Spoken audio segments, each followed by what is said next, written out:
Pernah nggak sih kalian itu diancam-ancam sebuah pasal, sebuah aturan baru, sebuah ketentuan baru terkait kalian nggak bisa bayar hutang pinjaman online kalian?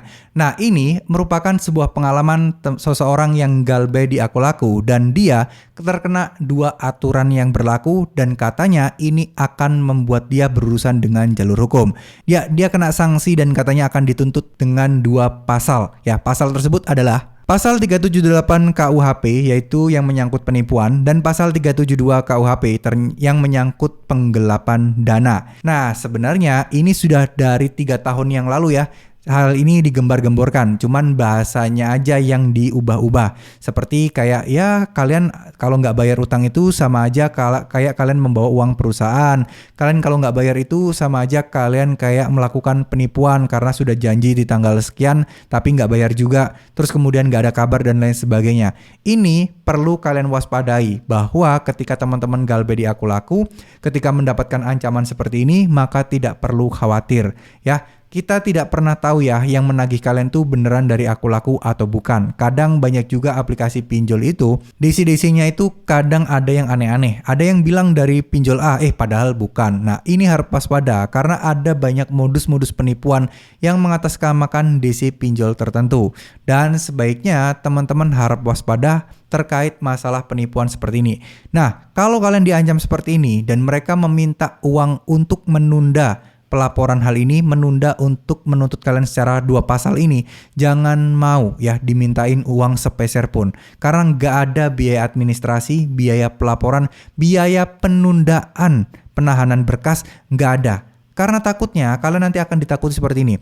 Biar masalah ini akan ditunda diusus ke proses ke polisi atau pengadilannya, silakan bayar biaya administrasi sebesar 50.000 atau 100.000 untuk biaya penundaan ya. Katanya sih untuk diselipin, katanya sih untuk mendahulukan kasus yang lain dulu. Nah, jangan ya, karena itu sudah fix berarti bukan dari DC Aku Laku, tapi dari oknum yang mengaku DC dan mungkin kebetulan mempunyai data kalian dan kalian akan sengaja diperas di sini, teman-teman, ya. Jadi intinya nggak perlu khawatir terkait masalah pasal KUHP karena KUHP itu adalah hukum pidana dan pinjol itu perdata.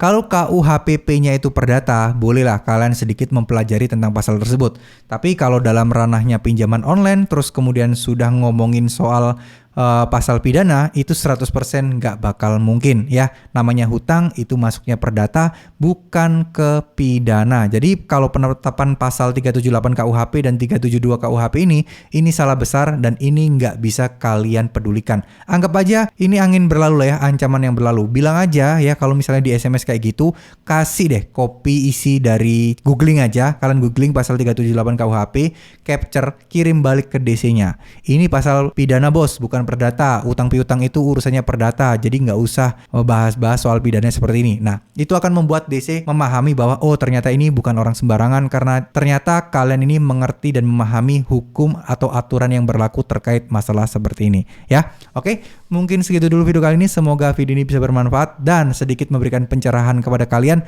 bahwa please mulai sekarang nggak usah takut sama DC pinjol. Apapun yang terjadi, resikonya sudah jelas, nggak ada resiko berat apapun, paling cuman selik OJK kalian aja yang akan jadi kredit macet. Udah, itu aja. Selainnya nggak usah kalian pikirin ya. Terima kasih. Wassalamualaikum warahmatullahi wabarakatuh.